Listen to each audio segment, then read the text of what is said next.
Charles, your work over the years with so many different cultures, would you say there are values that transcend cultures, or are there genuine differences? Well, I'm afraid the answer is both. There are genuine differences. There are cultures, for example, that are very interested in laws of science and laws of passed by the legislature. And there are countries very interested in exceptions. They regard everything as exceptional. But in the end, laws are only improved by taking into consideration exceptions. And everyone wants to be an exceptional person. They don't want to be standard or lawful. They want to be exceptional. So laws and exceptions improve each other and are synergistic.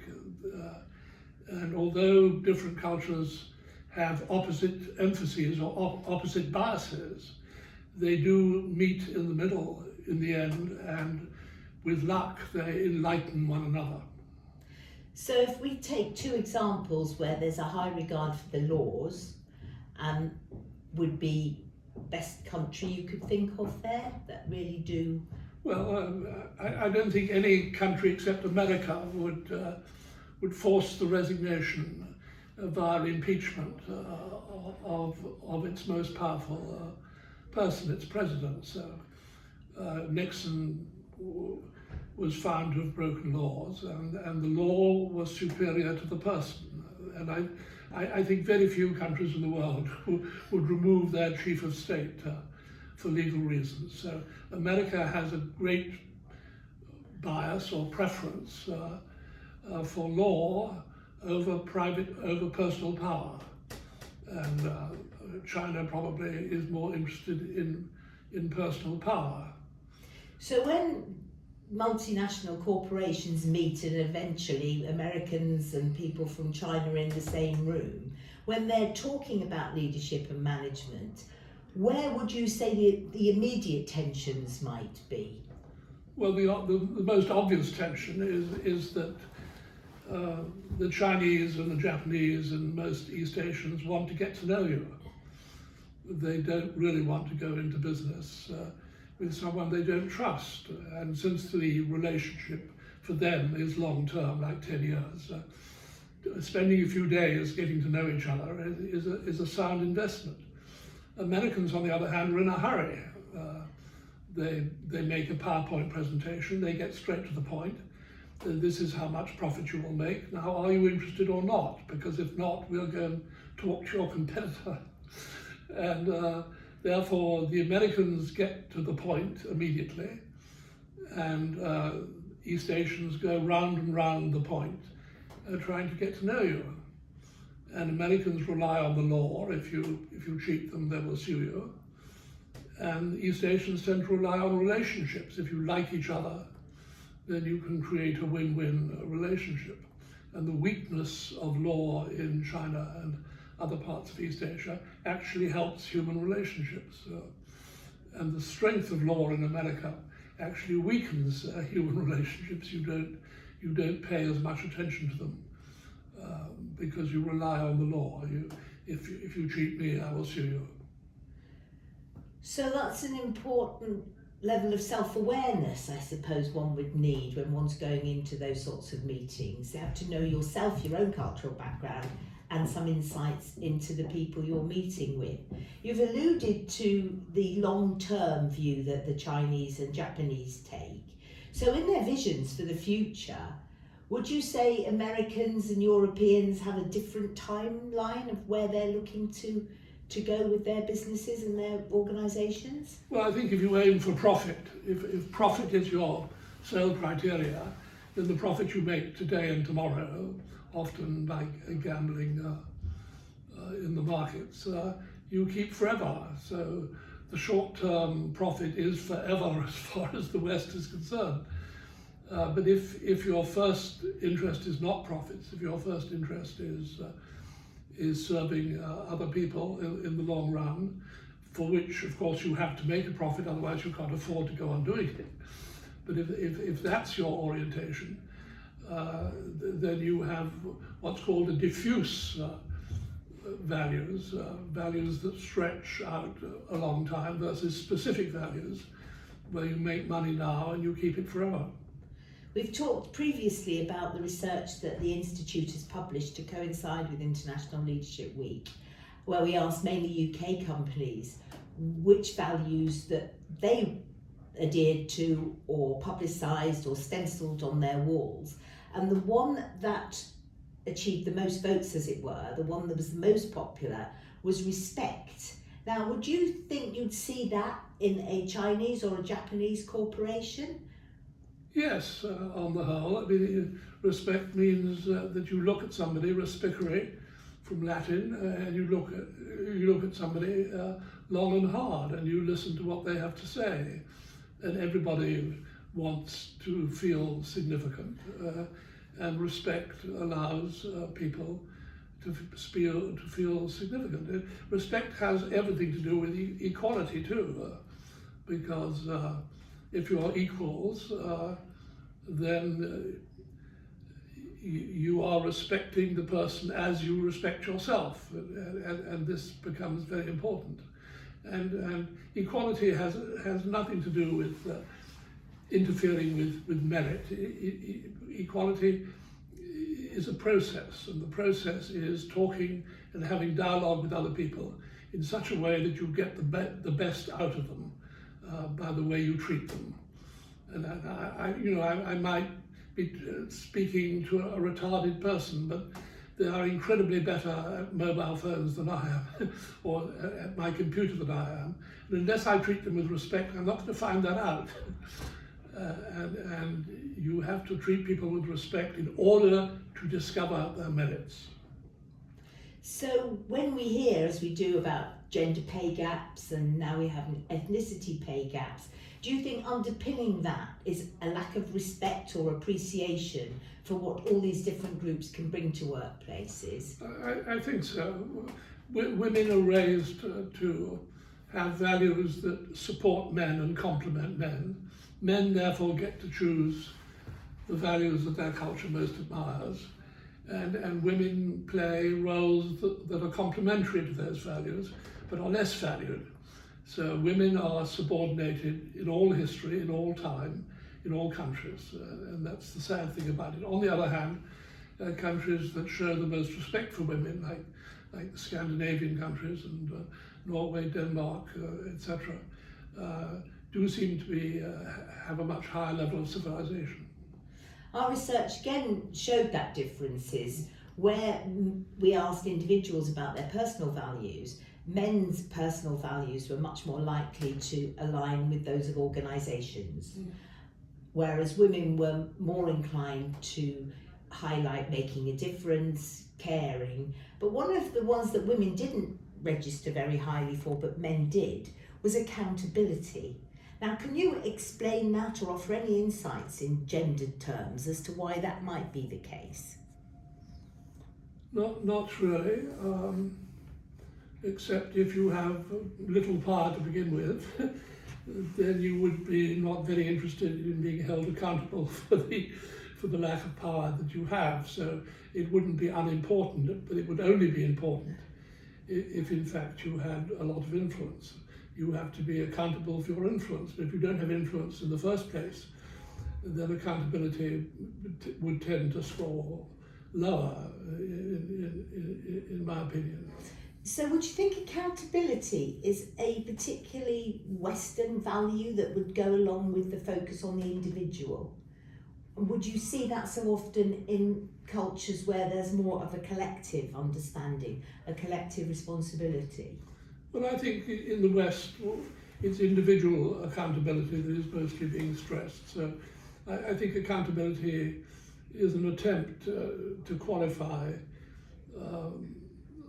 self-interest. And in the West, we are far, far too individualistic, and we're nothing like sufficiently communitarian. And money is made by people helping each other and then selling the results to customers whom you also help. So those nations that support communitarianism are growing very much faster than those nations worshipping individualism, and those nations stressing relationships are growing much faster than those nations stressing specific things that are later related. It's just, I think capitalism goes through different phases, and in the very early phase of capitalism, the interest in creating laws of science, and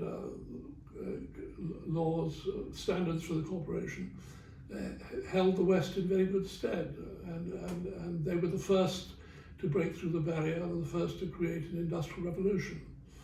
But as capitalism evolves, we're now in an age of very high customization and differentiation, and close relationships are far more effective at serving those people.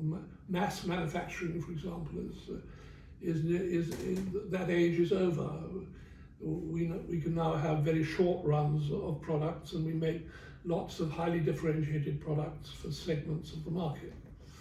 So the relationship between the maker and the buyer and the purchaser is very important, and we're moving into a phase of capitalism where Asian values have an advantage, in my opinion.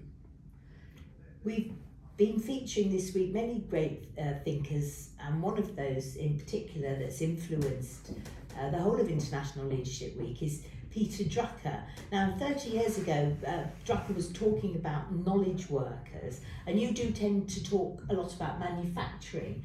What do you think Peter Drucker was talking about when he was emphasising the need to manage knowledge workers well? Well, I think he was basically saying that the more knowledge-intensive products are, the more likely they are to be successful. I mean, we suffer in the West from certain economic orthodoxes, and one of those orthodoxies is that $1 million worth of potato chips is about the same as $1 million worth of microchips. The market sets prices on things, and the price is what decides how important the product is. But if you think about microchips, they enter into about 3,000 or 4,000 other products. And they make those other products more responsive, more intelligent, tiny little brains. You've got microchips in the horns of Texas cattle, and basically the rancher can find out where the cow has strayed to because of the microchip in his horn. Says, I'm here, I'm here, I'm here. So he's got his horns caught in barbed wire. You can take your helicopter and you can free him. You can, in Australia, on the buoys, there are microchips that tell you where the sharks are in the area. They pick up the vibrations from the sharks. So microchips have thousands of uses. And it's obvious to me that the nation that produces the best microchips is going to produce the best products in which microchips are located. And that's what I mean by a diffuse orientation. The Japanese call microchips the rice of industry. And of course they're right. The microchips feed industry in general.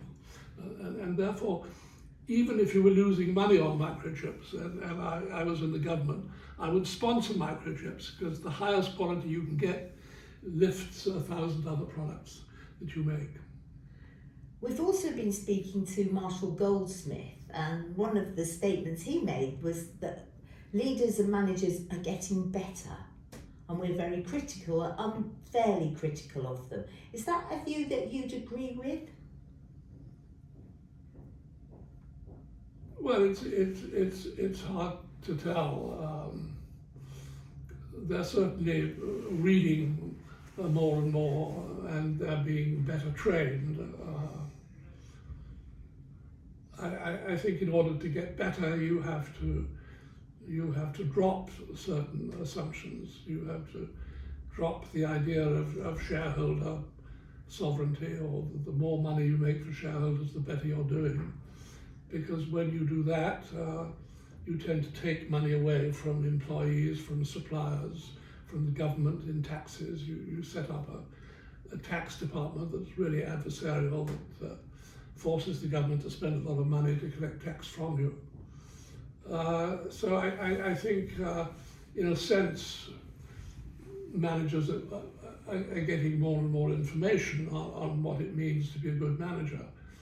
But I think the system as a whole needs to be challenged, and on the whole, there isn't much critical intelligence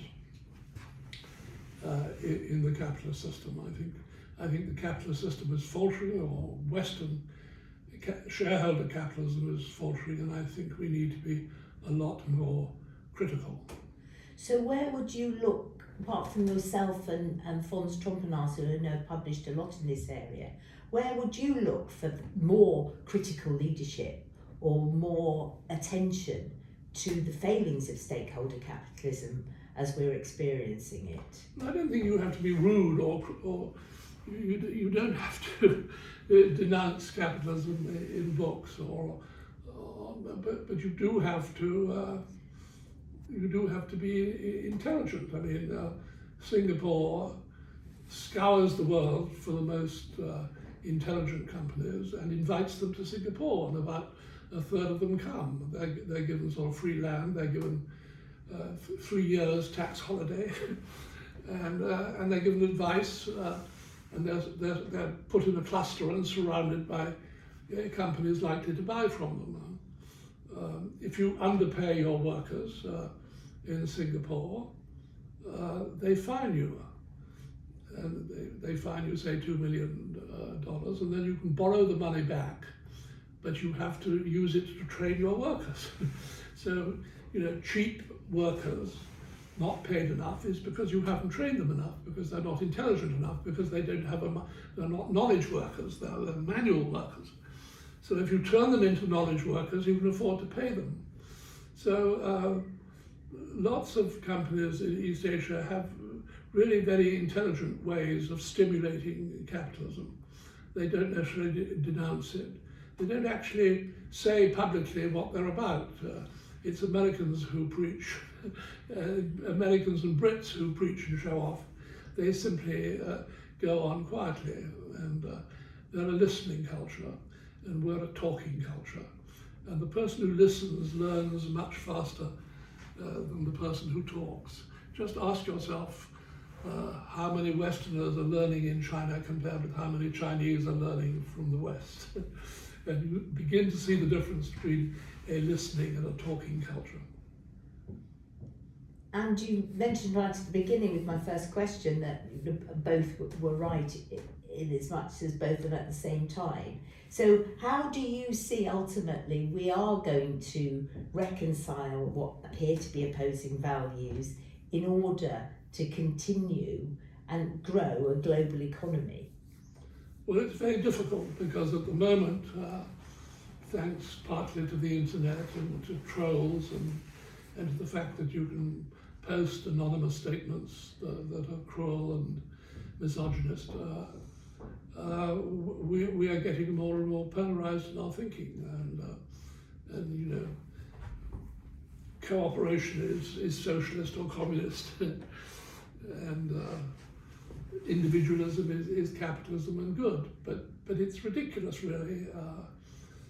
You will become more competitive, your company will become more competitive if it cooperates internally. So internal cooperation produces external competition, and the two values are dovetailed, they go together.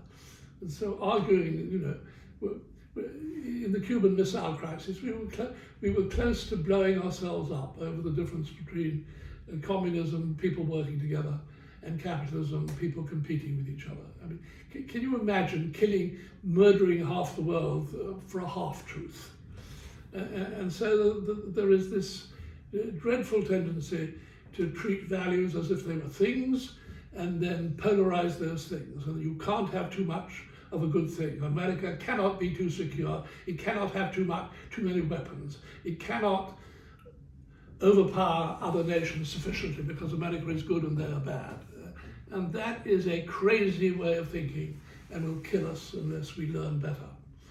And the wonderful thing about trade and the wonderful thing about Europe, despite Brexit, is that it is an association that aims to elevate people via what they make and via trade and aid. And basically, we stop killing each other. What we forget when we look at Europe, that since 1945 is the longest period of peace since Roman times. And Europe has fought each other continuously through 20 centuries.